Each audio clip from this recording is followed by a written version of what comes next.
너희를 위하여 많이 수고한 마리아에게 문안하라. 내 친척이요 나와 함께 갇혔던 안드로니고와 유니아에게 문안하라. 그들은 사도들에게 존중이 여겨지고 또한 나보다 먼저 그리스도 안에 있는 자라. 또 주 안에서 내 사랑하는 암블리아에게 문안하라. 하나님은 보이시지 않는 분입니다.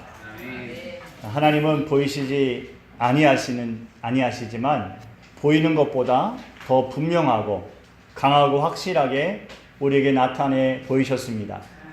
사도 요한은 요한복음을 쓰면서 본래 하나님을 본 사람이 없으되 하나님 품속에 독생하신 하나님이 나타내셨다 그러셨어요. 하나님을 본 사람이 없어요. 그래서 예수님이 이 세상에 오셨을 때에도 사람들에게 내가 하나님의 아들이다 라고 말씀하시지 않으시고 드러내 보이지 않으셨어요. 사람들에게 드러내 보이기를 원하지 않으셨어요. 예수님이 병자들을 고쳐주시고 귀신을 쫓아주셔요. 죽은 자를 살려주기도 하셔요. 그러함에도 불구하고 예수님은 봐라 내가 하나님의 아들이라고 말씀하신 적이 없어요. 예수님은 공로를 드러내셔서 그 공로로 하나님의 아들이라 인정받기를 원하시지 않으셨어요. 오히려 사람들이 하나님의 사랑을 알기를 원하셨어요. 이것이 하나님의 사랑이야. 그래서 하나님이 계신 거야. 하나님이 계시지 않다면 하나님의 사랑도 없는 것이야. 그런데 하나님이 당신들을 사랑하셔. 그래서 하나님이 계신 거야 라고 예수님 우리에게 가르쳐 주시는 거예요. 누가복음 8장 말씀을 보면요, 야이로라는 회당장이 예수님을 찾습니다. 그리고 예수님을 자기의 집으로 모셔요. 왜 그러냐 하면 자기의 외동딸이 죽어가고 있기 때문에 그래요. 예수님 오셔서 내 아이를 좀 고쳐주십시오 했어요. 예수님이 도착하셨지만 아이가 벌써 숨이 멈췄어요. 사람들은 탄식하며 통곡하며 울고 있었어요. 예수님께서 사람들을 보시고 말씀하시기를 울지 말라. 아이가 죽은 것이 아니라 잔다 그러셨어요. 사람들은 비웃었지요.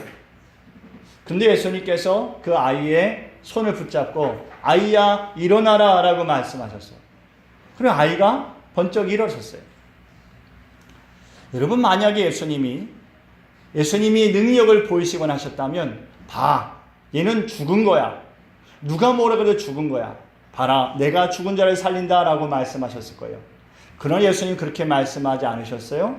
죽은 것이 아니다, 잔다 라고 말씀하시고 자는 아이를 깨우는 것처럼 일어나라 라고 말씀하셨어요. 그리고 예수님께서 그 회당장 야이로와 사람들에게 말씀하시기를 이 일을 아무에게도 말하지 말라라고 말씀하셔요. 왜 그러셨을까요? 그래도 죽은 자를 살리신 예수님이 소문이 나면 좋지 않을까요? 근데 예수님은 소문내지 말라는 거예요. 무슨 이유로 예수님은 그렇게 말씀하셨을까요? 예수님은요, 사람들이 보고 믿는 믿음이 되기를 원치 않으셨어요. 기적을 보고 야, 기적이다, 그래서 믿는 믿음이 되기를 예수님 원치 않으셨어요. 듣고 깨달아서 진정으로 자기가 자기의 마음을 치고 가슴을 찢어 회개하며 하나님께 돌아오는 그런 진정한 믿음이 되기를 예수님 원하셨어요. 예수님 누가복음 11장 29절에도요 악하고 음란한 세대가 표적을 구한다라고 말씀하셨어요. 표적이 나쁜 겁니까? 아닐 수 있어요. 그런데 예수님은 악하고 음란한 세대가 표적을 구한다는 거예요. 정말 순수하고 회개하는 마음으로 하나님 앞에 나오는 백성들은 그렇지 않다는 것이죠. 보고 믿는 데에는 자기의 진정한 회개가 없어요. 보고 신기해서 놀라워서 야, 여기에 뭐가 있긴 있구나, 그래서 믿는 신앙은 회개가 없어요. 듣고 자기가 죄인인 것을 깨닫고 하나님 앞에 자기 자신을 재물과 같이 쪼개고 자기의 불신앙을 회개하는 신앙일 때에 정말 진실한 믿음으로 하나님 앞에 나아갈 수 있는 것입니다. 자기의 불신앙을 깨닫지 못하는 신앙이라면 여러분, 하나님이 그 신앙의 능력으로 역사하실까요? 그러실 수 없어요. 예수님은 그래서 그런 것을 원치 않으셨던 거예요. 진정한 회개 후에 믿는 믿음, 그 믿음은요, 자기를 높이지 않습니다. 매우 중요한 거예요. 진정한 회개 후에 나는 죄인입니다. 내가 하나님 앞에 아무것도 스스로 온전히 행할 수 없습니다. 오직 나의 유일한 소망은, 나의 능력은 주님밖에 없습니다 라고 고백하는 신앙은 주님 앞에서, 사람들 앞에서 자기를 높이지 않습니다. 예수님은 자기를 높이지 않으셨어요. 그것처럼 예수님 앞에 나아가는 심령은 자기를 높이지 않는 것입니다. 그래서 여러분, 믿음의 사람은 보이지 않는 것에서 빛을 발하는 거예요. 성경에요, 보이지 않는 믿음의 일꾼들이 많이 있습니다. 사도 요한은 요한복음을 기록하면서 마지막 구절에 이렇게 기록하였어요. 21장 25절이에요. 시작.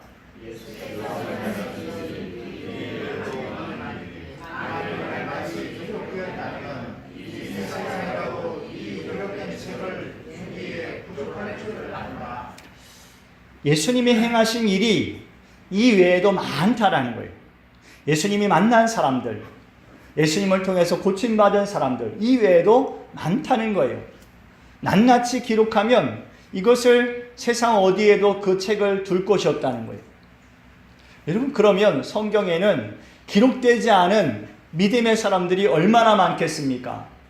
창세기부터 요한계시록까지 기록되지 않은 믿음의 숨은 일꾼들이 너무나 많을 것입니다. 예수님의 생명책에는 많은 이름이 쓰여져 있겠지요.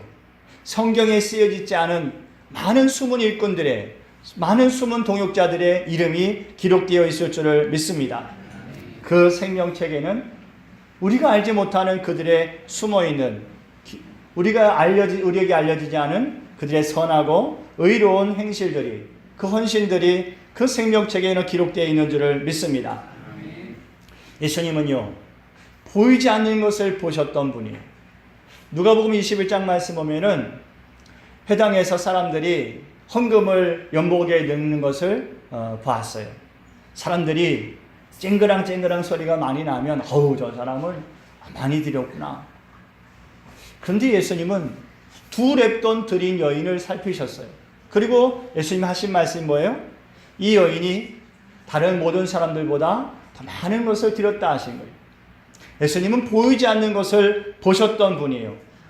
아무리 보잘것없는 작은 사람일지라도 주님은 그 마음과 생각을 살피시고 그 믿음대로 하나님 상을 주시는 것이 예수님이십니다. 보이지 않는 곳에서 오직 하나님만 바라보고 자기 믿음으로 하나님을 영화롭게 하는 그런 믿음의 사람들이 있습니다. 다윗이 자기 아들 압살롬에게 배신을 당해요. 그리고 예루살렘에서 도망칩니다. 아무것도 가지지 못하고 옷 한 벌 제대로 챙기지 못하고 먹을 음식도 챙기지 못하고 도망을 쳐요. 그때 다윗을 찾아 나온 사람이 있어요. 첫 번째 다윗에게 찾아 나온 사람은요, 그 다윗의 친구 요나단의 아들 무비보셋의 종으로 있던 시바라는 사람입니다. 이 시바라는 사람이요, 두 나귀에다가 먹을 것을 가득히 싣고 나와요. 그리고서는 다윗에게 그것을 전해줍니다. 그런데 이 시바는 자기 주인을 모함해요. 왜냐하면 자기 주인에게 빼앗겼던 자기의 재산을 다시 되찾기를 원했기 때문입니다. 그런데 또 다른 사람이 하나 있어요. 다윗이 그렇게 도망칠 때에 다윗을 도왔던 사람. 그는 암몬족 속 사람이에요. 길르앗 땅에 살던 바르실레라는 사람입니다. 다윗이 도망을 쳐서 길르앗 땅에 도착했을 때 이 바르실레가 그 왕과 신하들이 쓰고 먹을 것들을 마차에 싣고 와요. 그리고 왕을 맞이합니다. 근데 바르실레의 마음에는 어떤 대가를 바라는 것이 아니에요. 훗날 다윗이 예루살렘으로 돌아가 왕권을 되찾을 때에도 바르실레에게 다윗이 무엇을 주기 원했어요. 네가 원하는 것이 무엇이냐? 나와 같이 예루살렘으로 가자. 내가 너에게 베풀리라. 그런데 바르실레가 그것을 받아들이지 않습니다. 사무엘하 19장 36절 말씀이 이렇게 말해요. 당신의 종은 왕을 모시고 요단을 건너려는 것뿐이거늘 왕께서 어찌하여 이 같은 상으로 내게 갚으려 하시나이까? 바르실레는요, 보이지 않는 곳에서 자기를 드러내지 않고 왕을 보필하고 싶은 마음 그거 하나뿐이었어요. 하나님은요, 정말 드러내놓고 뭘 하는 사람에게 상을 주시기 원하시는 것이 아니라 보이지 않는 곳에서 하나님을 사랑하는 마음으로 하나님을 섬기는 백성들에게 하나님은 상을 주시기 원하시는 줄 믿습니다. 아멘. 세상에는요, 보이지 않는 곳을 살피시는 하나님의 눈이 있습니다. 아멘. 하나님은 사람의 마음과 생각을 살피시는 눈을 가지고 계셔요. 또 주를 위하여 보이지 않는 곳에서 힘쓰는 성도들을 바라보시는 눈을 가지고 계셔요. 히브리서 4장 13절 말씀에 이렇게 말씀하셨어요. 시작.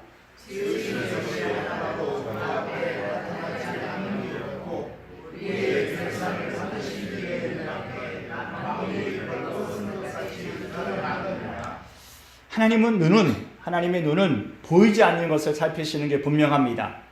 사람에게 보이려고 행하는 모든 것을 살피셔요. 그리고 그것에는 어떤 상도 주시지 않으셔요. 예수님 마태복음 6장 1절에 이렇게 말씀하셨어요. 다 같이 시작. 사람에게 보이려고 그들 앞에서 너희 의를 행하지 않도록 주의하라. 그리하지 아니하면 하늘에 계신 너희 아버지께 상을 얻지 못하느니라. 구제할 때에도 남들에게 보이기 위해서 회당과 거리에서 드러내 보이면서 행하지 말라는 거예요. 그런 사람들은 자기 선행을 나팔 불어서 사람들에게 이미 칭찬을 받았기에 그가 받을 상이 없다는 거예요. 기도할 때에도 마찬가지라는 거예요. 사람에게 보이려고 회당과 어귀에서 큰 소리로 그렇게 기도하지 말라는 거예요. 그들은 이미 자기의 상을 받았다는 거예요.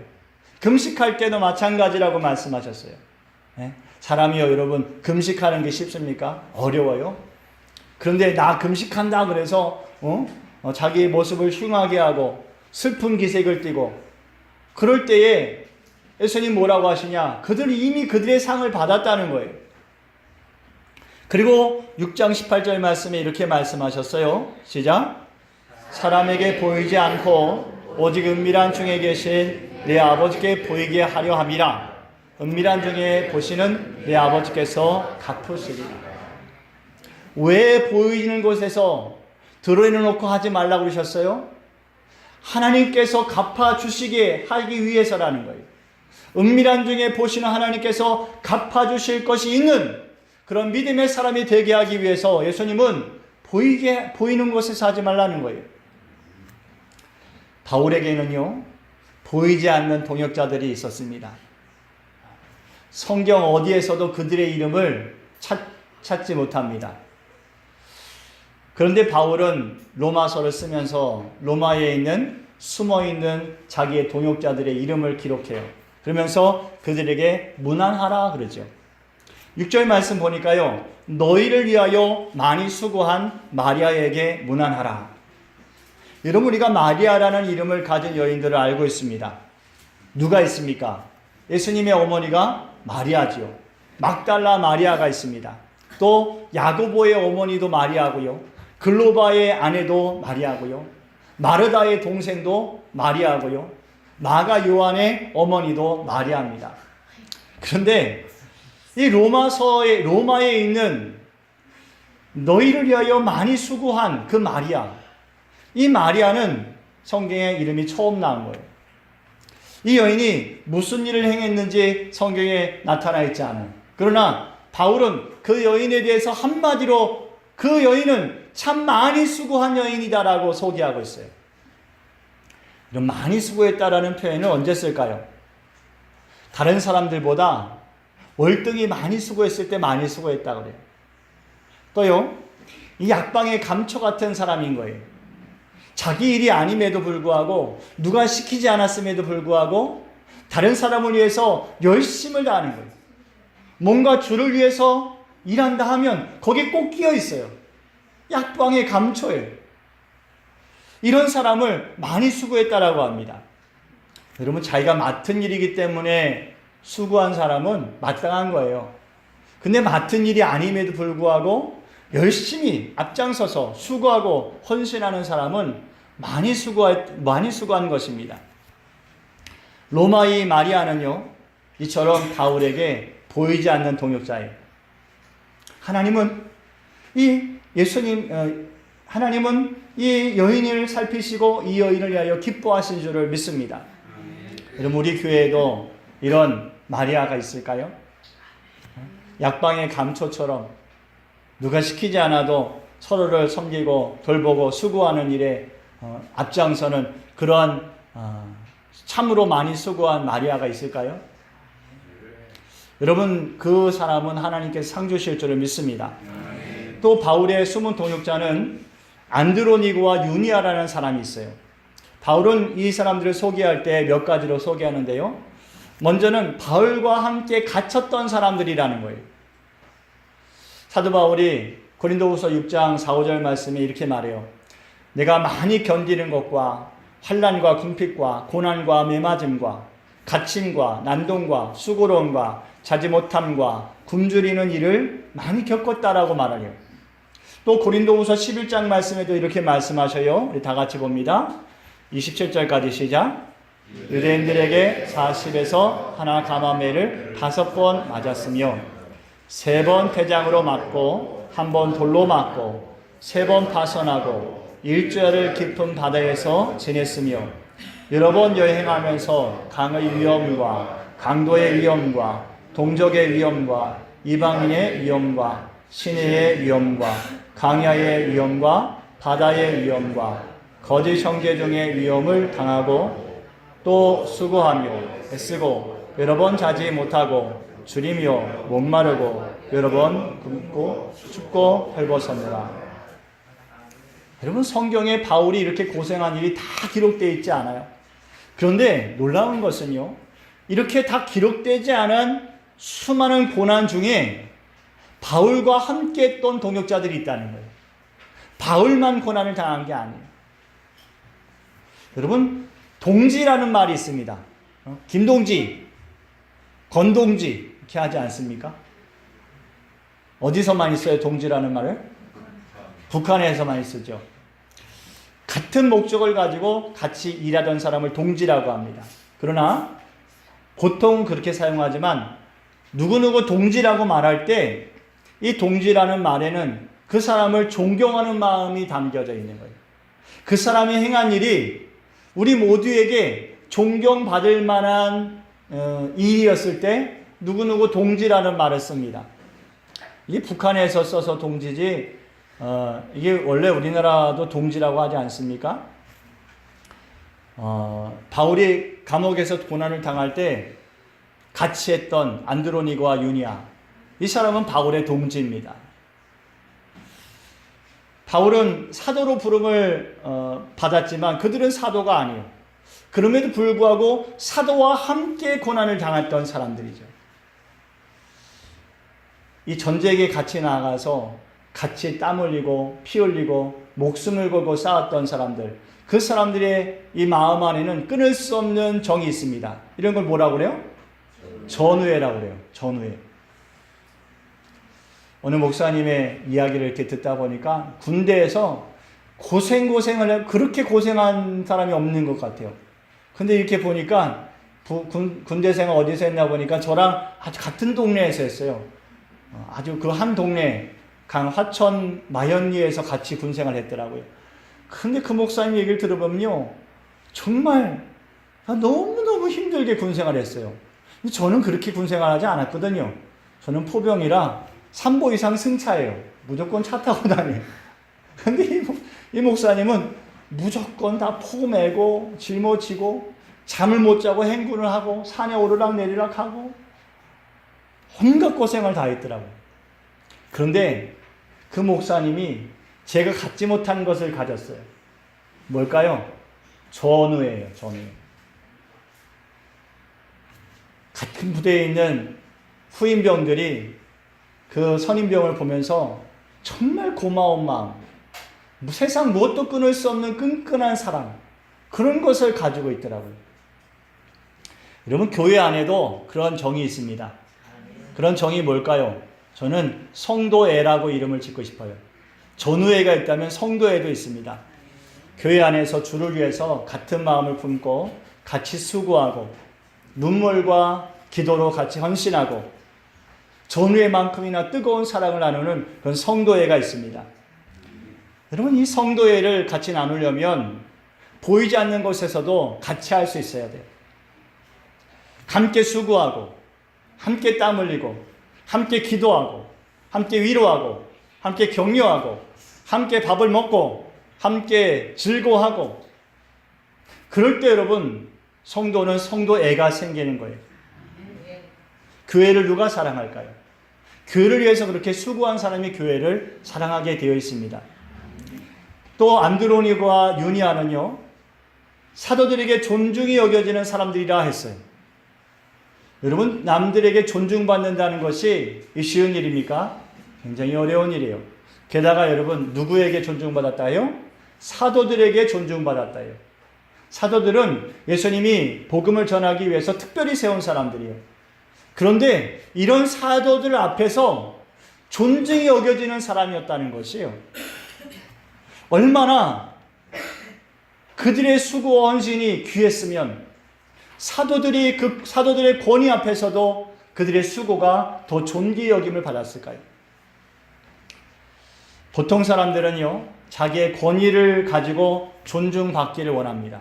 내가 무엇니까? 내가 장로고 내가 권사고 내가 목사니까 나를 존중해. 보통 사람은 이렇게 생각해요. 그러나 안드로니고와 유니아는 그렇지 않다는 거예요. 그들은 무엇도 아니에요. 그럼에도 불구하고 그리스도를 위해서 희생하고 헌신하는 그 모습 때문에 사도들이 그들의 수고 헌신을 더 높게 여긴 것이에요. 교회가 교회되기까지는요, 이렇게 보이지 않는 곳에서 존중받을 만큼 수고한 사람들이 있는 줄을 믿습니다. 이런 수고 헌신은 교회의 어떤 권위보다도 더 존중받아야 할 줄을 믿습니다. 제가 오늘 권사회를 모이는 것도 그 이유 때문이에요. 보이지 않는 곳에서 교회를 위해서 수고하고 헌신하는 오늘 권사님들이 되시라는 것이죠. 사도 바울은 이들을 소개하면서 한 가지 더 덧붙입니다. 뭐라고 하냐? 자기보다 먼저 그리스도 안에 있는 자라고 말해요. 사도 바울보다 그들이 먼저 믿음의 선배라는 거예요. 안드로니고와 유니아가 사도 바울의 선배인 거예요. 바울이 처음 예수님을 만나고 아직 뭐가 뭔지 잘 모를 때에 안드로니고와 유니아는 바울이 보기에 본이 되었던 사람이에요. 믿음의 선배가 되었던 사람들인 겁니다. 그래서 어떻게 예수님 믿는지, 어떻게 교회에 헌신하는지, 어떻게 복음을 전하는지 이 두 사람을 통해서 바울이 배웠던 것이에요. 그래서 사도 바울이 이 두 사람을 떠올릴 때는 그들은 나의 믿음의 선배들입니다라고 말하고 있는 것이에요. 여러분, 성경에는요, 이처럼 단 한 번도 이름이 쓰여져 있지 않지만 정말 하나님의 나라와 의를 위해서 수고하고 헌신한 숨은 동역자들이 있습니다. 하나님이 그들을 기억해 주실 줄 믿습니다. 마지막으로 사도 바울은 한 사람을 더 소개하고 있어요. 8절 말씀에 암블리아라는 사람입니다. 이 암블리아는 다른 어떤 수식어가 없어요. 단지 나의 사랑하는 암블리아라고 말해요. 사도 바울이요, 왜 사랑하는 암블리아라고 표현했을까요? 이 암블리아라는 사람은 사도 바울에게 있어서 정말 주 안에서 진한 우정을 나눴던 사람이기 때문에 그렇습니다. 뭐 큰 일을 행한 건 아니에요. 안드로니고와 유니아처럼 존중받고 많은 사도들에게 인정받는 그런 사람도 아닙니다. 그러나 사도 바울에게 있어서 암블리아는 사랑하는 암블리아, 나의 친애하는 나의 친구라는 그러한 수식어를 붙일 만한 사람인 것이에요. 바울에게 친구가 있었어요. 오랫도록 함께 새겼던 벗이 있습니다. 그 친구를 만나면 마음이 편해요. 그 친구를 만나면 왜 그렇게 하고 싶은 말이 많은지요. 그 친구를 만나면 웃을 일이 많아요. 그 친구를 만나면 더 오래 함께 하고 싶어요. 바울의 그런 친구가 바로 암볼리아였던 것입니다. 여러분, 친구라는 것이 그냥 세월만 간다고 친구가 되는 게 아니에요. 친구는 무언가 같이 공유하는 것이 있어야 돼요. 하다못해 수박설이라도 함께 해야 그 추억을 가지고 친구가 될 수 있는 것이지, 공유하는 게 없으면 친구가 될 수 없어요. 여러분, 예수님의 친구가 되려면 예수님과 공유하는 것이 있어야 됩니다. 예수님의 마음과 예수님의 생각을 공유할 줄 알아야 돼요. 예수님의 마음도 모르고 생각도 모르면 친구가 될 수 없습니다. 예수님이 얼마나 하나님을 사랑하는지 그 마음을 공유하는 것이죠. 예수님이 그 백성들을 얼마나 사랑하셨는지, 우리를 얼마나 긍휼히 여기시고 우리를 얼마나 구원하기를 원하셨는지 그 마음을 같이 공유해야 돼요. 그래야 예수님의 친구가 되는 것이에요. 암블리아라는 사람, 이 사람은 바울의 마음을 헤아릴 줄 아는 사람이었습니다. 저는 우리 교회에 연세 많으신 분들을 참 사랑해요. 너무 좋아요. 왜냐하면 이분들은 제 마음을 이해해 주시는 것 같아요. 저보다 한 세 배는 아니죠. 2배 이상 나이가 많으시지만 제 마음을 참 이해해 주셔요. 얼마나 고마운지 몰라요. 여러분에게는 믿음 안에서 마음을 헤아려주는 그런 오래된 좋은 친구가 있습니까? 세상의 친구가 아닌 예수님의 마음을 주고받는 그런 친구가 있습니까? 여러분, 성도의 교제라는 게 뭐예요? 성도의 교제라는 것이요, 그리스도의 사랑과 은혜 아래서 함께 마음을 나누고 위로하고 격려하는 것, 이게 성도의 교제 아닙니까? 이런 성도의 교제를 통해서 성도들은 서로 좋은 친구가 되어가는 것이에요. 여러분, 세상의 친구와는 친밀해요. 세상의 친구하고는 만나면 기쁘고 막 더 있고 싶고 뭐라도 해주고 싶고, 그런데 교회의 친구에는 그렇지가 않아요. 교회 친구는 아주 그냥 칼 같아요. 주일만 만나는 것도 내가 간지덕진 줄 알아. 막. 아니야, 속해 오라 그러면 그냥 한번 가준다 내가. 막 그렇게 하고. 여러분, 그런 신앙이 어딘가 모자란 신앙이에요. 그거는. 우리 그리스도 안에서 정말 한 형제가 됐다면 달라야죠. 세상 친구보다 교회 친구가 더 귀해야 될 줄 믿습니다. 예수님이 머리 되시고 우리가 서로 연결된 한 지체 되었다면 여러분, 교회의 친구가 더 귀해야 될 줄을 믿습니다. 우리 모두가 사랑하는 암블리아가 되어야 할 줄 믿습니다. 그럴 때 우리 안에 계신 예수님이 기뻐하실 줄을 믿습니다. 말씀을 정리하고 마치겠습니다. 사람이 좋은 옷을 입고 좋은 음식을 먹어도 기쁘지 않을 때가 있어요. 언제냐? 그 마음이 어려울 때예요. 마음이 보입니까? 마음은 보이지 않아요. 그러나 이 마음이 어려우면 아무리 좋은 것을 입고 맛있는 것을 먹어도 그것이 좋지 않습니다. 그만큼 마음이 중요하다는 것이에요. 잠언 말씀에 보니까요, 다투며 성내는 여인과 함께 사는 것보다 광야에서 사는 것이 낫다 그랬어요. 이게 뭐냐? 아무리 좋은 집에 살고 아무리 좋은 것을 먹고 누리고 살아도 마음이 안 편하면 안 좋다는 거예요. 교회 안에는요, 이렇게 보이지 않지만 교회를 아름답게 하고 교회를 즐겁게 하는 그런 동역자들이 있습니다. 그들로 인해서 교회는 즐겁지요. 그들로 인해서 교회는 행복합니다. 그들로 인해서 복음은 더 빛나고 그들로 인해서 하나님은 영광을 받으시는 줄을 믿습니다. 로마 교회에 마리아와 같이 많이 수고한 사람들이 있습니다. 교회 안에는 안드로니고와 유니아처럼 아픔과 기쁨을 함께하고 또 헌신과 영광을 함께하는 그런 성도들이 있습니다. 교회 안에는 사랑하는 암블리아 같은 오래도록 마음과 뜻을 나누는 그런 좋은 친구들이 있는 줄 믿습니다. 예수님은 그런 숨어있는 동역자들을 살피시는 분이에요. 여러분들이 그 숨은 동역자를 찾으시는 예수님의 눈길에 뜨이고 예수님의 마음에 들고 예수님과 함께 기뻐하는 거룩한 성도가 되시기를 축원합니다. 기도드리겠습니다.